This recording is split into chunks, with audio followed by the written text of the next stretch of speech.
নন্দীগ্রামে যেটা হয়েছিল সেটা ছিল বুদ্ধবাবুর বিরুদ্ধে একটা গভীর চক্রান্ত।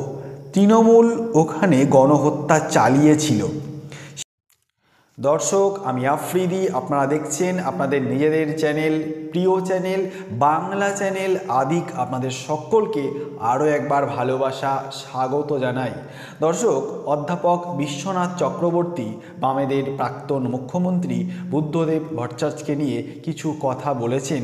সেই কথাগুলোই আপনাদের সামনে তুলে ধরার চেষ্টা করব। অধ্যাপক বিশ্বনাথ চক্রবর্তীকে আপনারা প্রত্যেকেই চেনেন, ছবিতেও আপনারা দেখতে পাচ্ছেন, যিনি প্রতিদিনই প্রায় টিভিতে ডিবেট করে থাকেন। চলুন আমরা শুরু করি। দেখুন তিনি কি বলেছেন। নন্দীগ্রামে যেটা হয়েছিল সেটা ছিল বুদ্ধবাবুর বিরুদ্ধে একটা গভীর চক্রান্ত। তৃণমূল ওখানে গণহত্যা চালিয়েছিল। সেদিন মমতা ব্যানার্জি তার অত্যন্ত প্রিয় পাত্র, দলের ভরসা শুভেন্দু অধিকারী ও শিশির অধিকারীকে দিয়ে ওই ষড়যন্ত্র করিয়েছিল। সে এসব আজ জলের মতো পরিষ্কার। সেদিন বুদ্ধবাবুর মতো একজন মানুষের গায়ে রক্তের দাগ লাগিয়ে তাকে চরম হেনস্থার চেষ্টা করেছিল মমতা বন্দ্যোপাধ্যায়।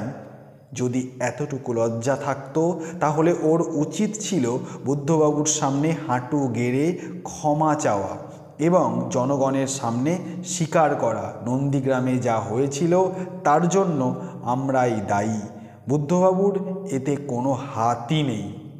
মমতা ব্যানার্জি সারা বাংলার মানুষকে সম্পূর্ণভাবে মিসগাইড করে বোকা বানিয়ে ভোট নিয়ে গেছে।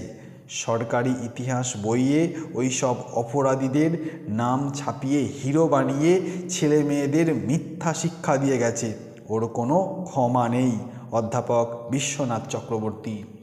দর্শক, ভালো থাকবেন, সুস্থ থাকবেন, সাবধানে থাকবেন, সর্বক্ষণ চেষ্টা করবেন নিজের কাজ নিয়ে ব্যস্ত থাকা, পরিবারকে সময় দেওয়া। ধন্যবাদ।